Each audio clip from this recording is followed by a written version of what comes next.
Mailbag.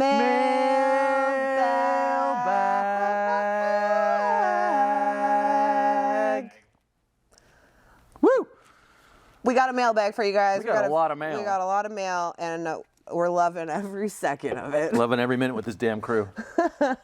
All right, we're going to kick things off with a real live written letter that we got dropped off here with an accompanying email photo attachment. This one is from, can you say her name because you have Sophia. the email? Sophia Garut, perhaps? Garout. And we apologize for mispronouncing it, but I'm pretty sure it's Sophia either way. Dear Viva Physical Media, hello, longtime fan and patron of Scarecrow from birth, in parentheses 1999. Ooh. I'm way too shy to try to talk to anyone there. But my full legal name is on the Strange Days case as a sponsor. And I have donated a few movie posters. Cool. Strange Days rules. I'm writing, and that's me as an aside, Strange Days rules. I'm writing in to ask a very peculiar question. I got a rescue kitten from Utah in September. His name is Maverick. The shelter named him after the Top Gun character. Before I got him up here in Seattle, I was in contact with his foster family in Utah. They said he was the perfect cat for me because he loves to watch movies. So far, his big movies are the 2022 Elvis, The Prestige, Congo, Ooh. Starship Troopers, and A Clockwork Orange. I like this cat. Elvis and The Prestige are his two favorites. I've tried finding other movies he would like. The Illusionist was not a hit, so no magic movies. Maybe it's Christian Bale? Maybe he'd like Velvet Goldmine since he likes Elvis. Do you have any movie suggestions for Maverick? And do your pets have any favorite movies? P.S. I will email pics of Maverick. Yeah, we've got those. So we'll show you some pics. Show those very, very cute. I mean, look at these Extremely pictures. cute. I'll show them to you because you're right here. That's Maverick. I can't deal with it. And here are pictures of Maverick watching Just The lounging, Prestige. watching The Prestige. There he is actually watching like The Prestige. literally watching The Prestige. He looks very happy. And then here's a picture of him in his Halloween costume dressed as someone from The Prestige. Look at this little thing of milk. Stop it. I love this cat. Me too. She also sent us some Snoopy stickers. Oh, wow. And a cartoon Tom and Jerry postcard. Dog trouble. And polyester card. Sweet. Okay. So what do we want to Recommendations suggest for Maverick. May I see the letter real quick? Yes. Recommendations for Maverick. Well, if he likes Starship Troopers, maybe he'd like other Verhoeven stuff. Like maybe he might like. What about Wing Commander? Because it's got the Kilrathi in it, which are cat people. Oh, yeah, that's a good one. And it's like Starship Trooper-y-ish. Maybe if you liked Starship Troopers, you'd like Total Recall. Oh, he probably would. Yeah. You know what? If he liked the new Elvis, I think based on that, he probably would like other Baz Luhrmann movies because of the spectacle of it all. And cats like bright shiny lights and shit. spectacles. Oh, cats can't beat 'em, oh, please don't eat 'em, oh, cats, cats. Cats, cats, cats, cats, yeah. Cats, cats, cats, cats, cats, cats, cats, cats. You just can't beat those cats. Sorry, them cats get a little Broadway every once in a while. So And I Velvet would definitely Goldmine say would be a good choice. Velvet Goldmine. I would say Moulin Rouge would be fun with the singing too. And then if he loves the Top Gun movies, then, I mean, other fighter jet movies would be great, like all the Iron's Eagle. Those would be I good. haven't seen that. You could try, you could go to with helicopters and go with the Firebirds with Tommy Lee Jones and Nicolas Cage. Yeah. That could work. What about another Christian Bale movie, additionally? Maybe for Christmas you can watch the 90s Little Women. Oh. That might be sweet, but it might be too boring for him. Yeah, and if it is, just watch the 2019 one. It's way better.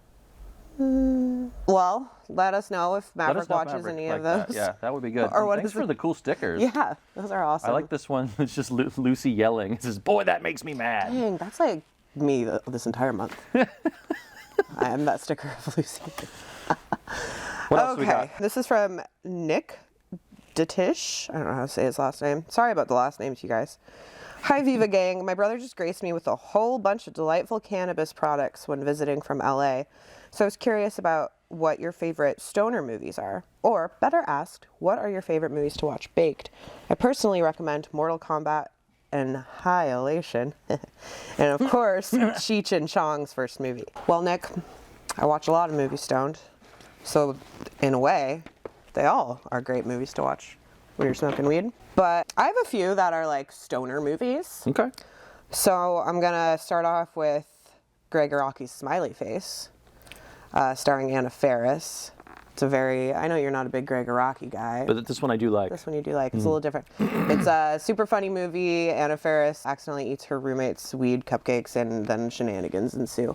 One of my favorite scenes is when she's trying to leave her house in her car, but she's too stoned, so she gets into her car. She's like ready to back it out of the garage. She just like hears car crash noises happening all around her, and then she decides not to fucking drive the car.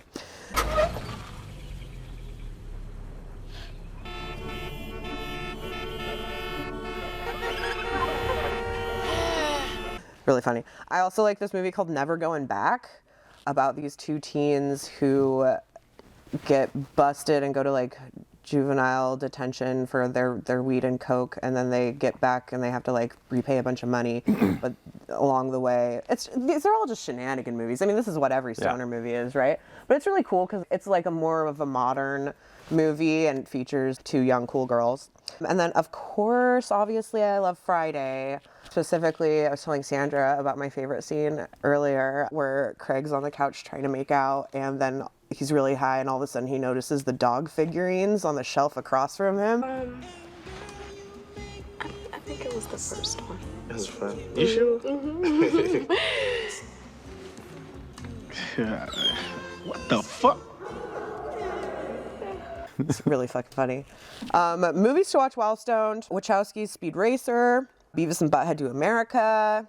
There's this amazing stop motion animation movie called The Wolf House. That's like a Chilean kind of a horror movie. It all takes place in this one house, and it's an allegory for this like German camp after World War II that was in Chile. Oh, they made an Emma Watson movie about that too. Oh yeah. It's really And this bad, though. movie's just like they did it. They like created it in this like full scale like shed or like shack or whatever, and they like did the stop motion as they like painted the walls, and like they manipulated like a full size like statues and like art and stuff through the whole story, and it's like so mesmerizing and unsettling. It's really great. And then also I'm gonna just say like any Ken Burns documentary.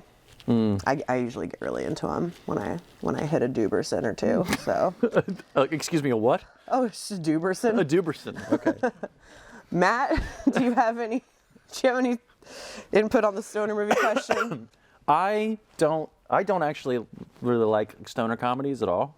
There are a couple that I do like. I was going to say Smiley Face. Mm-hmm. I would also probably nominate Pineapple Express. Oh, classic. And How High. But mostly because all three of those movies, you could take out the weed and they would still be really funny just for the pure absurdity of what happens in them. So that's the kind of thing that tends to make me laugh. Also, I don't get high anymore. I haven't in a very long time. And so I have no real information about what you should watch when you're stoned. Although there are movies that I think are very, very funny that I can imagine would get a lot funnier if I was high. And they're practically stoner comedies anyway. And I was thinking specifically of Bubble Boy. Dude, I haven't watched Bubble Boy in like 15, 20 years. In my opinion, deeply underappreciated. Baby Jake Gyllenhaal in the bubble. Yeah. He's loving life. I have to say, Dude, Where's My Car? Okay, really funny. Me Really and Nick funny. rewatched that recently, and Still super laughs funny. abound. You know? The and then, no and then thing, the dude sweet thing is super funny. Yeah, it's good. It's I'm really forever disappointed that they did not make a sequel to that movie because the title is lying right there. Seriously, Dude, Where's My Car? Seriously, Dude, Where's My Car? Oh, any of the Jackass movies or TV show. Those are just funny, period. Yeah, but they'll be like, they might be funnier, or they might be more horrifying, depending on how you feel. Hopefully those were good recommendations. I think they were. I think we gave some solid picks. Rich, do you have any? Not really. Okay. But no, I would say if I had to pick like a stoner comedy that we haven't mentioned yet that I like is Grandma's Boy. Ooh, yeah. Oh boy.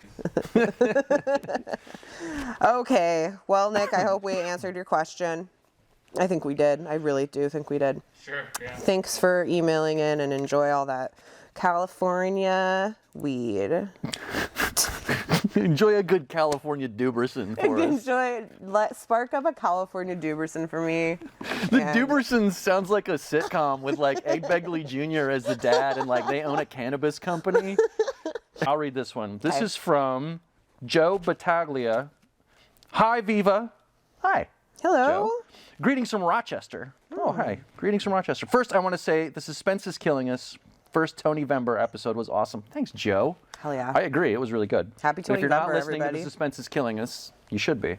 The podcast is one I listen to on my way to work, and there have been many times I have laughed out loud to jokes that Travis and you have both made and probably look like a sociopath to those driving around me. Good. We have warned people in the past not to drive while watching the show or listening to the show because we are so funny that you might get into an accident. Yeah. I had a few questions for you both. One, if you could add one thing to Scarecrow Video, hard to find movie, a genre subsection, a larger projection area, etc., what would it be? A hot tub. Good answer. I was going to say a bar, like a wet bar. Yeah, actually, though, probably reopening and revamping the screening room and having a bar. I would like to have a specific section for shot on video films. That would be tight. You probably could. Yeah, I think that would be really cool. There's a lot of stuff we probably could do, but then it takes a while for logistics and everything. Also, it's really cramped in here. We got a lot of movies. I don't know if you guys know.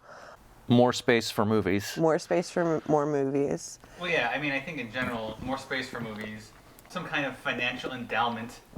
Oh yeah, Yeah. like a bit, like an annual grant of $1 jillion. benefactor, Yeah. like from Great Expectations. Yeah. That would be good. You know, health insurance for everyone. Well, yes, that would be nice. All right. We would love that. All right, let's not get crazy here. More celebrities coming in here. Money. More money coming Just more in. money and celebrities coming in. Better flooring, better carpets. I remember when we replaced these carpets. Remember when these carpets were brand new? Yeah, many years ago. I don't. We love what we got here, but it could always be It's better. our place. Yeah. Okay, question the second. Question the second. I'm always on the lookout for the obscure or forgotten movies. Emily, what are some good forgotten horror movies to check out? And Matt, what are forgotten exploitation or 80s/90s direct-to-video action films to check out? As always, great work on Viva and the podcast, and happy Thanksgiving. Happy Thanksgiving. Happy Turkey Day to you too, Joe B.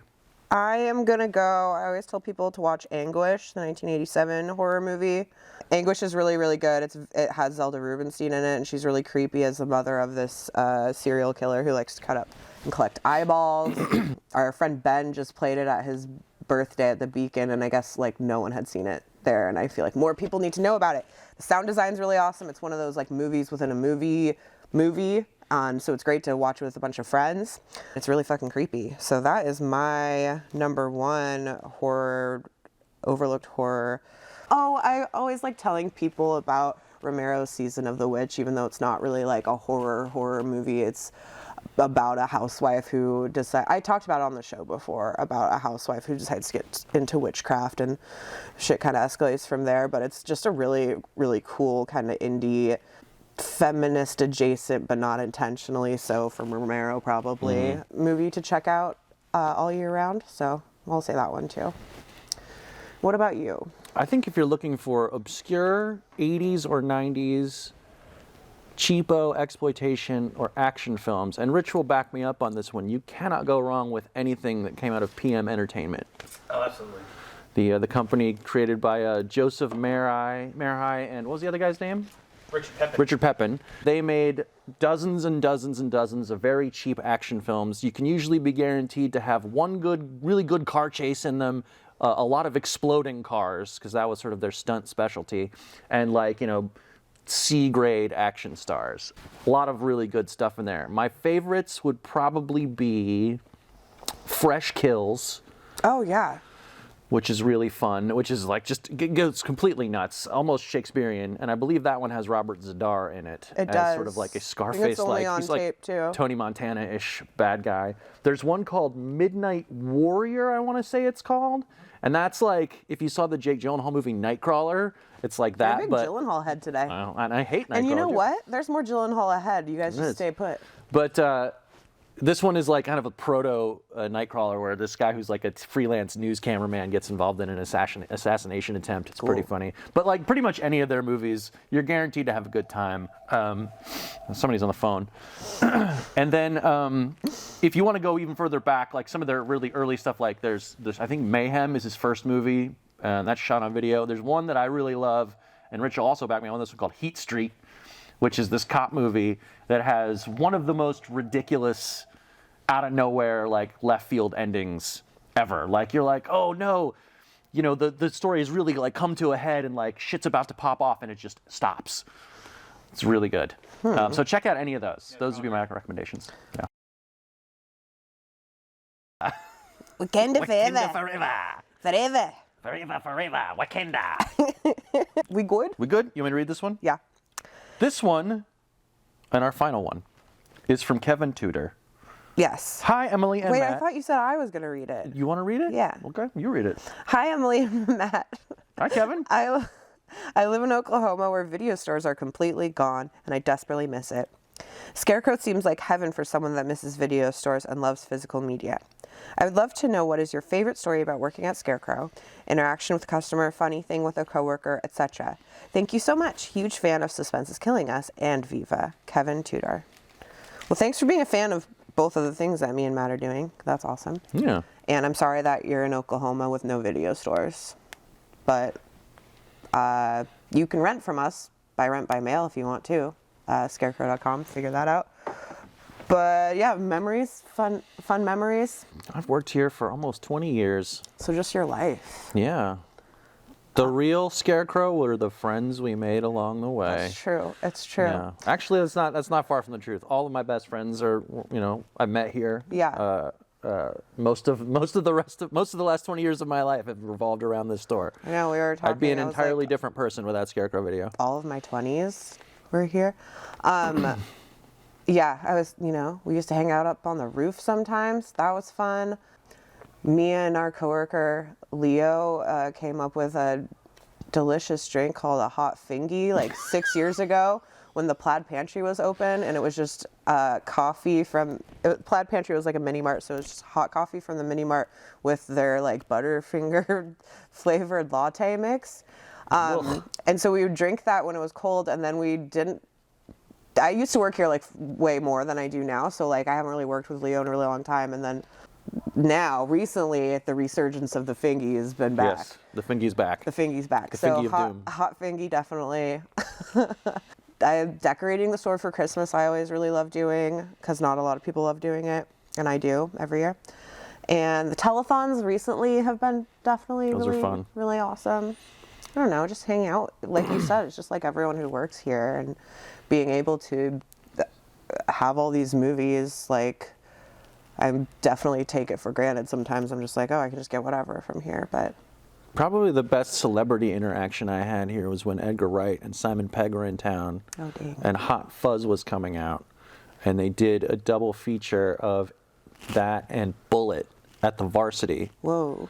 And I got to meet them here. They came here to hang out. And then we went to the movie, and I got to make them laugh. I told a joke during the movie and made them laugh. That was fun. Dude, that's cool. I felt cool then. That's really cool. Yeah.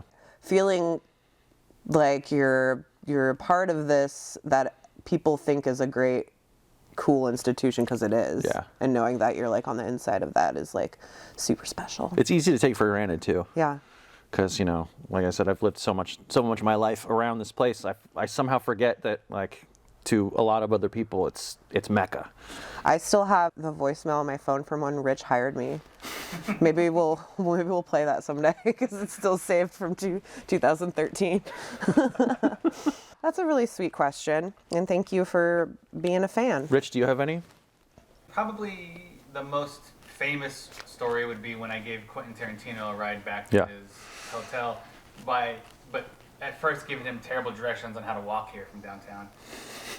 You know, God, imagining you and Quentin Tarantino exchanging like directions, it just sounds very chaotic. All right. No one would get there. No one would get anywhere. I just moved here, so I had no idea how to walk from downtown to get here. So it was bad all around. whenever I am out in public and people find out that I work at Scarecrow Video, they inevitably ask me about Quentin Tarantino visiting that. And I'm like, I wasn't there for this. I didn't, but people know that story. That's like one of the most famous stories about us. Yeah, and probably the most important thing that probably happened here was when I got to corner most of the cast of Mr. Stein's Theater in an office and then gush at them and cry. Because they are very important. Ooh, I stole one of Michael Ian Black's sodas. Aw. Aw. Oh, the like probably like 6 months ago, I was walking around the store and there was a little baby in a stroller clutching a DVD copy of Melancholia. I thought that was That cool. was me. And that baby, that was Matt. It was a bad day. It was a bad day. Yeah, we could do probably bullshit and think about random things all night, but we got show to do. We got a show to do, people. So thanks for writing in. I think that was our last mailbag. And that was awesome. Thank you so much for all the mailbags. You can email us, viva@scarecrow.com, or tweet at us at physicalviva. Slide into our DMs, too. You can slide into our DMs appropriately, within reason. 5030 Roosevelt Way, Northeast, Seattle, Washington, 98105 to write us, or stop in the store and drop shit off. Or send us stuff, like the Balboa Theater sent us these t-shirts last time. I'm wearing mine. Oh, I was wearing mine last night. Oh. But yeah, we love to get your mail, questions, recommendations for us. Ask us recommendations. Send us pictures of your pets watching movies, etc., etc. You know the drill. Mailbag.